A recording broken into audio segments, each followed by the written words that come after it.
Hi everyone, and welcome to another video. It's time for my first post-commentary attempt. I'm showing some footage of Lion's Arch before the attack that's currently going on in game at the moment, so I will go into that. But basically I just kind of want to do a bit of discussion video. I've kind of been wanting to do one of these for a while. Just something a bit different to what I've done. Just practicing a few things I guess as well. But yeah, I just kind of want to discuss the living world, how it's kind of got to stage it's at, what's going to happen in the immediate future, and where I'd kind of like the game to go, I suppose, and what direction I think it ought to go in. I want to do more of these. I think this probably won't be long enough to discuss everything I want to, so it might end rather abruptly, but we'll see. See how we go on, I guess. So, basically, the main villain in the game at the moment, those of you who don't know, you probably do if you've been playing any of the game in the past few months, is this Scarlet character. This very clever Sylvari that for whatever reason has become twisted and warped into the way she has. And it's kind of,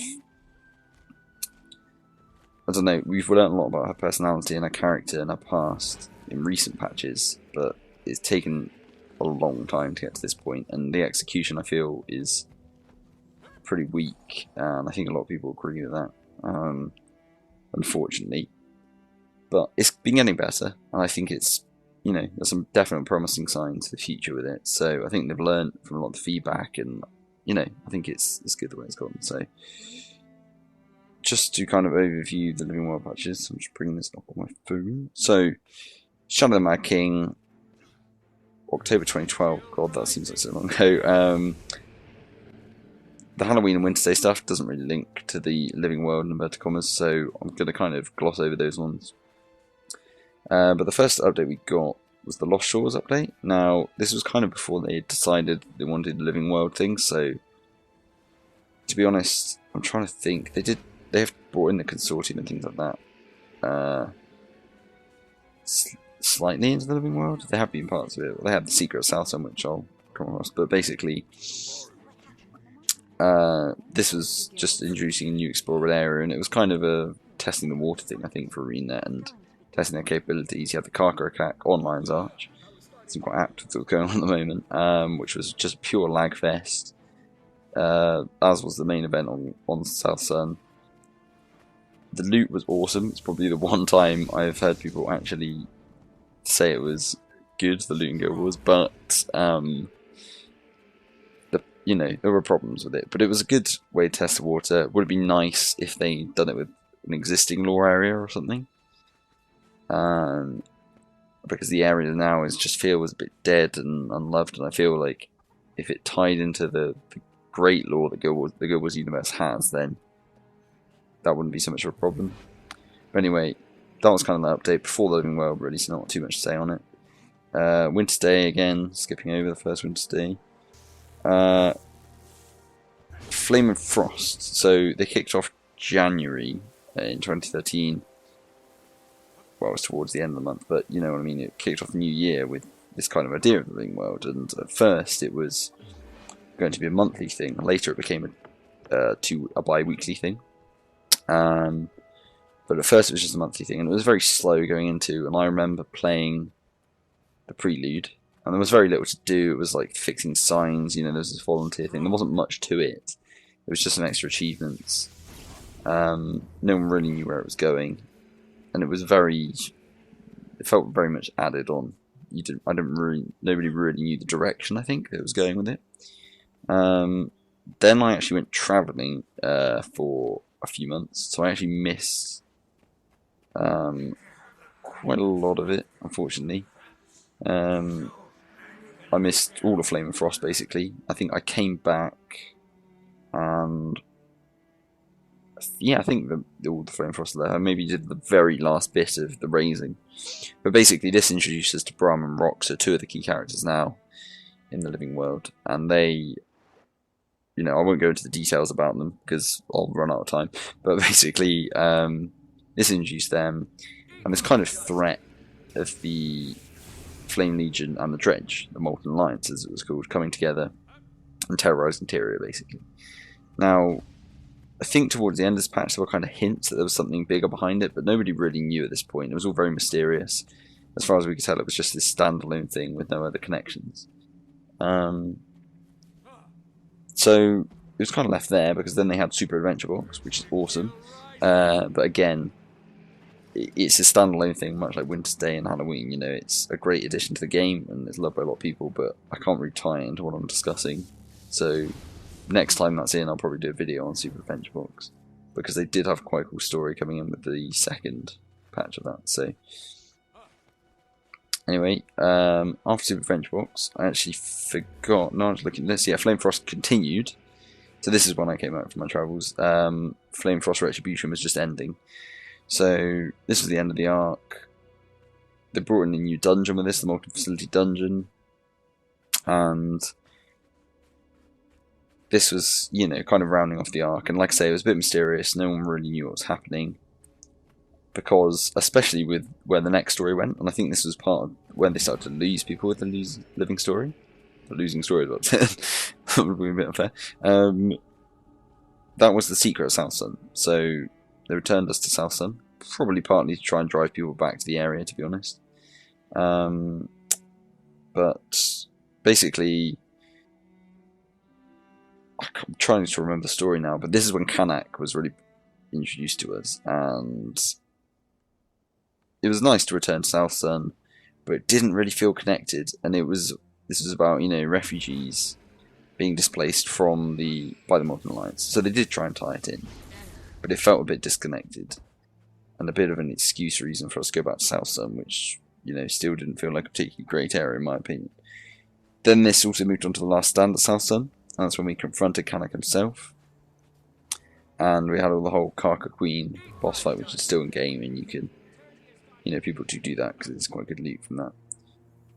Then we had the Dragon Bash Festival, and again this was just seen. It kind of, I don't know if it was meant to be, but it kind of came across as the spiritual successor to the Dragon Festival in the first game. And again, it kind of felt like a standalone thing, and this is why I think it was just so patchy at the time. Just looking at footage now, you can see Kanak, sorry, to jump to that. But essentially, yeah, there were some really cool modes they brought in. It was quite a cool patch, but it didn't really feel like it was connected. It was just like another cool addition that was just going to be temporary. And I think it started to disillusion a lot of people at that point. They then had the Sky Pirates of Tyrion. Now this is when we're first introduced to the Aether Blades. Now, it wasn't really until the end of the patch that we kind of got a bit more hints that there was something linking, you know, the Aether Blades and the Molten Alliance.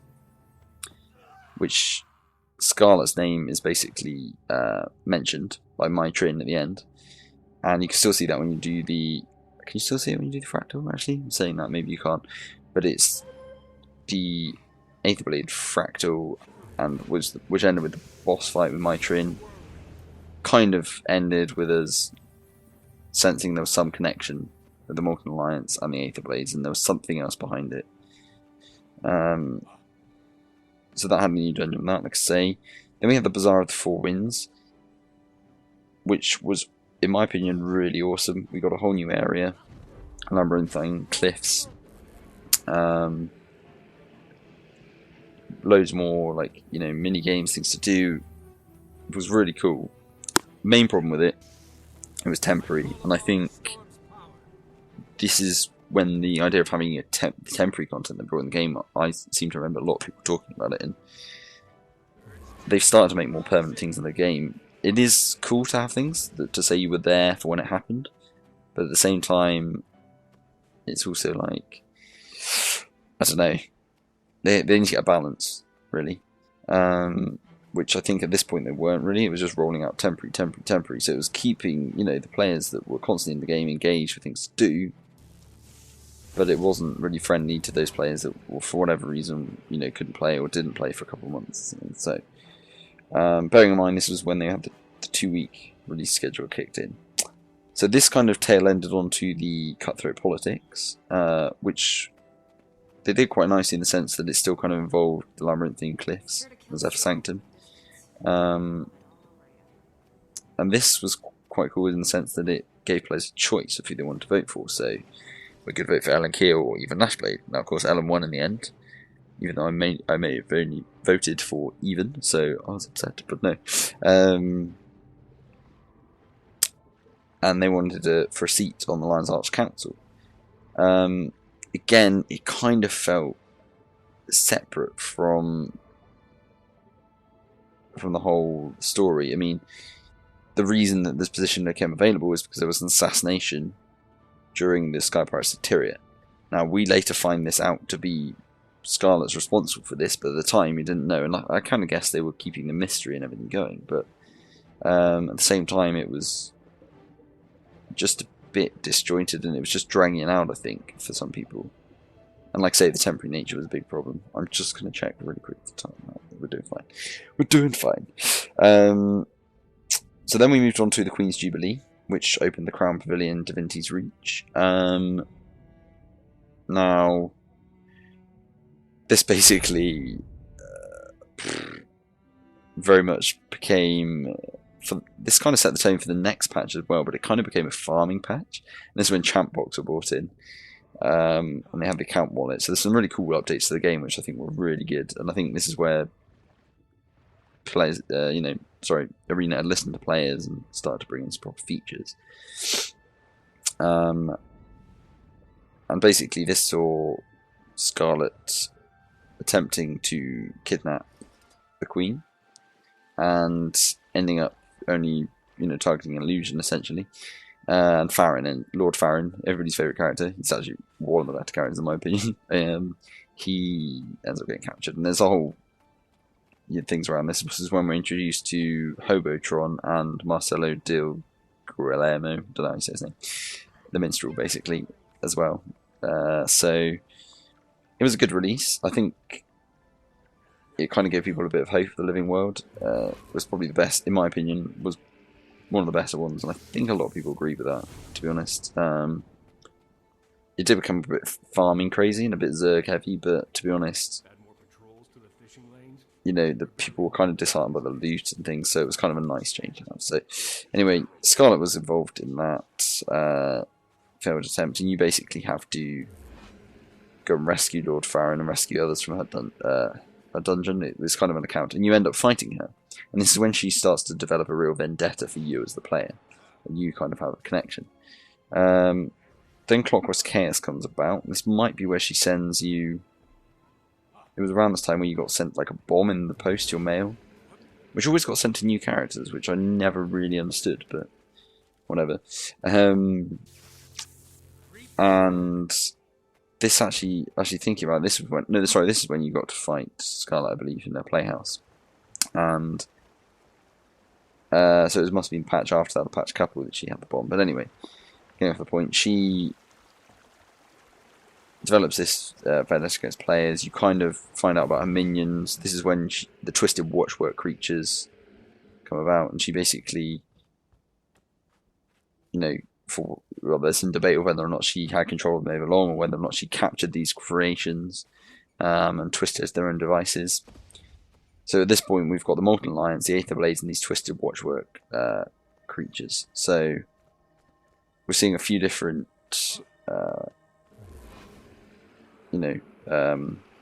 alliances and groups emerging under her, and there's a bit more coherence. And now we know Scarlet's behind this. This is when we learn the grit behind it. Then we had another Super Adventure Box patch. Again, I'll discuss it some other time, but that was really awesome. And we got the Magic Find change, which was a really good change again. So keeping the features going, which was great. Then we had Tequatl Rising, a revamp Tequatl, which still hasn't really been explained, but it happened. And so we kind of had these two patches in a row, which were more feature ones and... Sorry, I say feature ones, Super, Tequatl was a permanent change. It was a good example of them bringing in permanent things. Super Adventure Box comes in waves and things. So, a bit of a break from the whole living world kind of coherent structure that they were kind of developing, which may or may have not been a good idea, but however they decided to do it. Then came the Twilight Assault. This was another dungeon path in the Twilight Arbor dungeon, Pretty tough dungeon path, actually, I have to say. Took a while to master it. Once you know what you're doing, it's not so bad, but definitely one of the less forgiving dungeon paths. Kind of not done so more anymore because I don't think the time investment is necessarily worth it. If you're doing just for rewards and things, there's a unique mini pet and achievements, I suppose, and some cool weapon skins. In fact, I think the daggers you can see in the video are no, they actually came in the toxic patch. Ignore me. It's one down the line. But they're similar-ish design, you know, this blue kind of design. But this dungeon, anyway, we went into this lair and discovered that Scarlet is producing these Aether Blade ships, this ship production factory. And this is where you find out she knows something about Kaith, something mysterious, and you travel with Kaith in dungeons. So that's never really been answered. It's kind of one of the mysteries ongoing at the moment, but it's an interesting one, and they kind of gave Scarlet a bit more depth, I feel, around this time. This kind of, and then we had another Halloween break, Blood and Madness. So again, a bit of a break from it. And then that brought us into the Tower of Nightmares. So this is, I feel, in my opinion, is when the living world and Scarlet as a character, it really started to make sense of it. And it's a bit annoying that it took so long to get to where it did, but at least they got there. And I think they've learned it needs to be kind of like from this point onwards, from whenever they do any more story arcs and things. So the Tower of Nightmares, this big tower appears in Kessex Hills, and we are introduced to another alliance, the Toxic Alliance, which is the Crate and the Nightmare Court. And they're another one of Scarlet's alliances, basically formed by Scarlet's relationship with the Nightmare Court and the Crate, who she promises will be able to access one of their profits without going deep into the lore and things. They're basically something that the Crate worship and are trying to. They believe when the profits come to Tyria, it'll be their time in the earth, and the world will end and it'll be remade how they want it. And that's kind of, very poor description of it, but that's what she promised to them, and they ally and build this huge tower. And it's all players having to fight your way up and basically have this counter which saw you injecting antitoxin into the heart of the tower to try and destroy it, essentially. Pretty tough tower encounter. Perhaps not maybe as rewarding as it could have been. They had this tricolour chest, which was quite rewarding, I guess. And it was kind of good content though. It's pretty good. I think the story elements were good about it, and it did have some interesting mechanics. It was a bit annoying when you'd have to kind of wait till a big group of people would run through the tower with you, because if you're on your own, you got caught out. The chance of someone actually stopping to res you or fight things around you then res you was pretty slim, so people kind of did their own thing. It was a shame, but it was pretty good. Which led us into the Tower of Nightmares. Sorry, the Nightmares Within. I've missed a bit, apologies.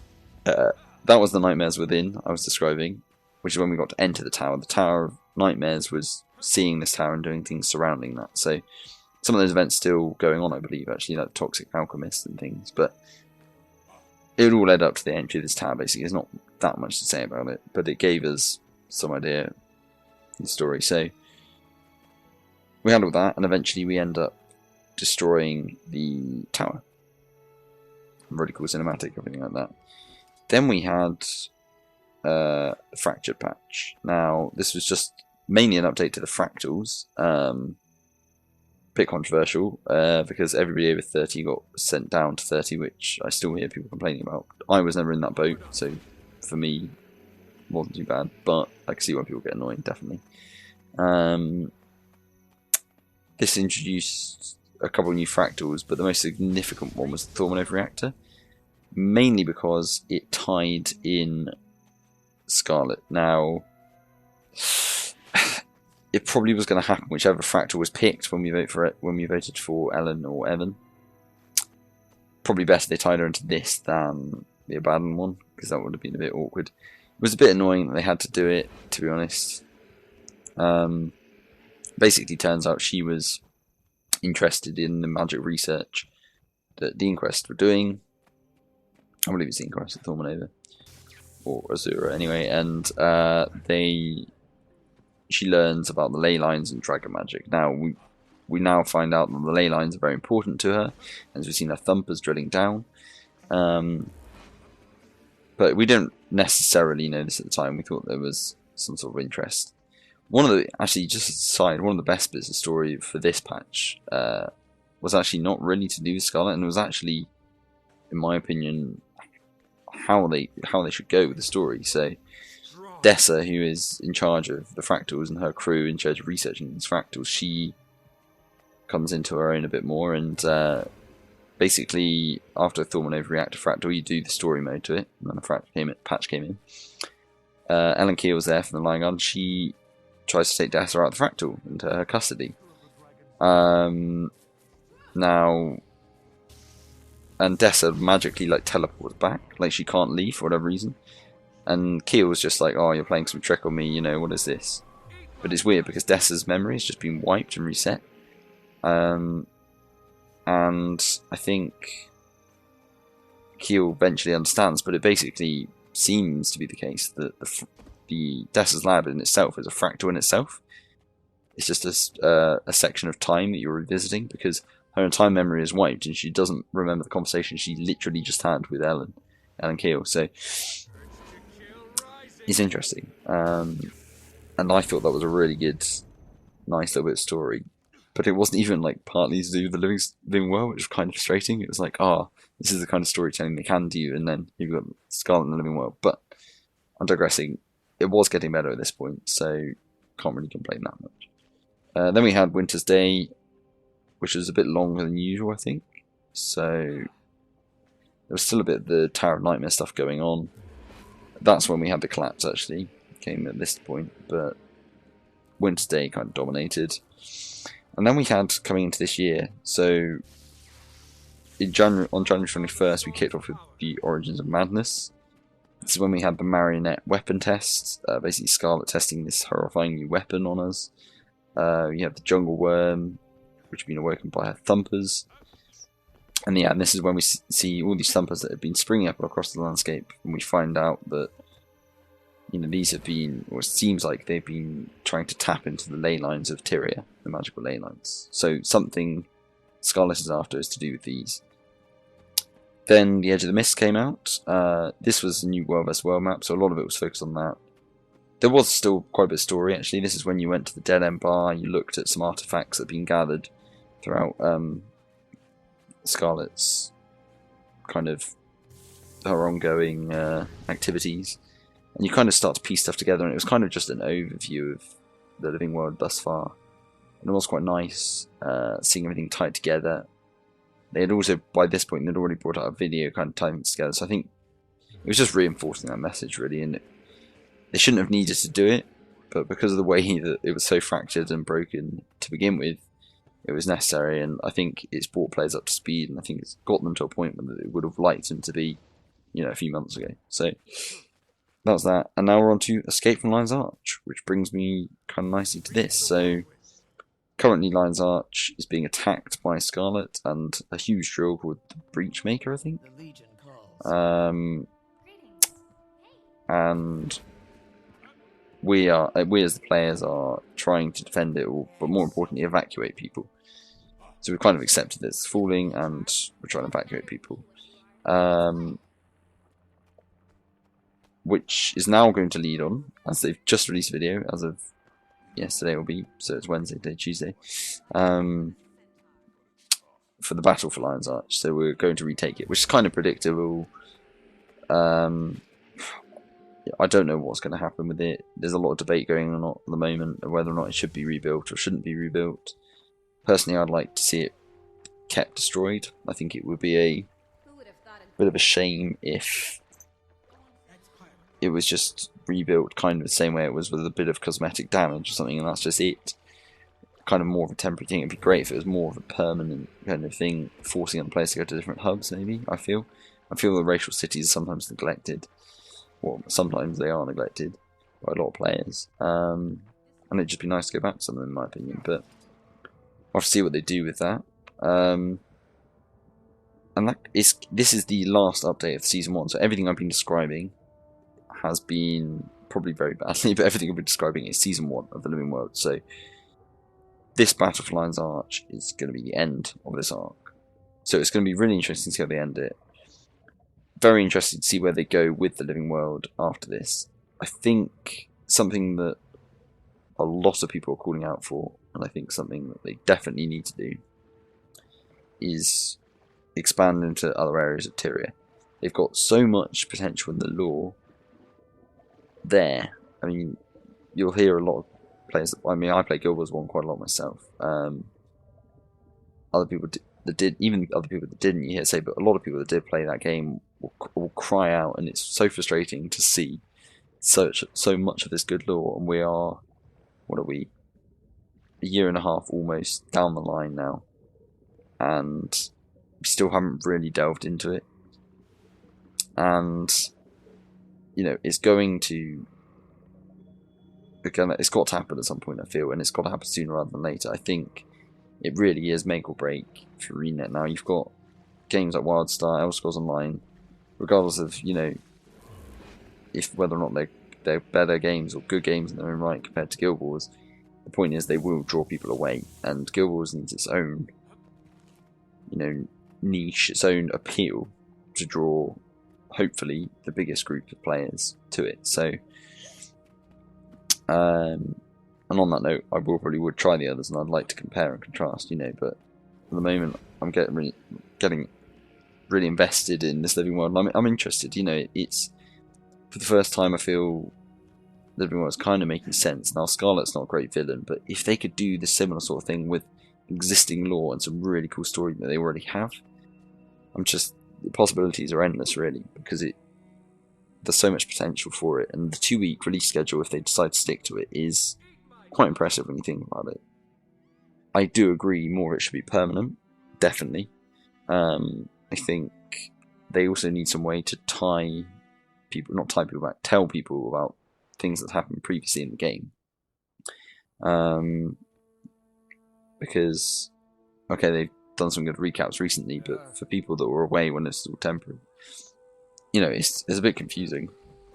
If you were to just walk in the Lion's Arch now with absolutely no knowledge of what's happening in the Living World, it would not make any sense to you at all. You think, oh, this is cool, some battle, but if you're interested in the lore, you kind of want to know why. So I think delving into the kind of Guild Wars 1 lore, I mean, they can make it very Guild Wars 2 oriented. The problem they've got, you see, is they've got all these other races now. But they've did quite a good job, I feel, you know, of tying all these races in, and I don't think that's a problem anymore. I still think a lot of the stuff that was in the first game can still be tied into this, even though a lot of it was human-centric. I still think it can be brought in. You know, for example, the Searing, that intimately involves 2 of the races. It doesn't just involve the humans, it obviously involves the Char quite heavily. So then there, even though you're not involving all of them, you've still got at least 2, and it's not just humans. The human gods, okay, yeah, they're human gods, but what's to say that they're not affecting the other races? For example, the Char don't believe in gods, right? You could see a really interesting split between humans and Char. Perhaps, you know, they call it Destiny's Edge 2.0 at the moment. We've got forming with Brahm, Rox, Marjorie, Casimir, etc. Perhaps you get a bit of a divide there between Rox and Marjorie and Casimir or something, you know. It'd be interesting to see what they could do with the dynamics of things and just the areas they could take you to. And I think that's really it. I think it's this world they've got out there. You can see it on the map. It's not even taking into account Cantha Lona, which is another topic entirely, and I feel like I've rambled and I'm just looking at the time I've got through most of this, but I think that's where it needs to go, and I feel that it needs to happen in the next, well, they're having this arc will finish. They've got about, what is it, like, is the feature patch coming after that? I'm not sure, I need to check on that, but it needs to come in the next couple of months.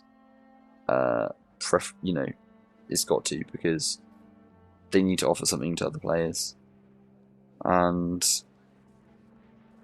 keep people in the game, really. So yeah, that's kind of a very mishmash overview of the Living World, my thoughts on it. Very higgledy-piggledy, I know. I want to do a bit more chat on kind of the future of the game at some point, but I've kind of just done a bit of initial thoughts, and new areas, basically, is a message from this, which I think probably a lot of people agree with. And yeah, I guess that's it really. So thanks very much for watching, everyone, and I'll catch you all next time. Bye.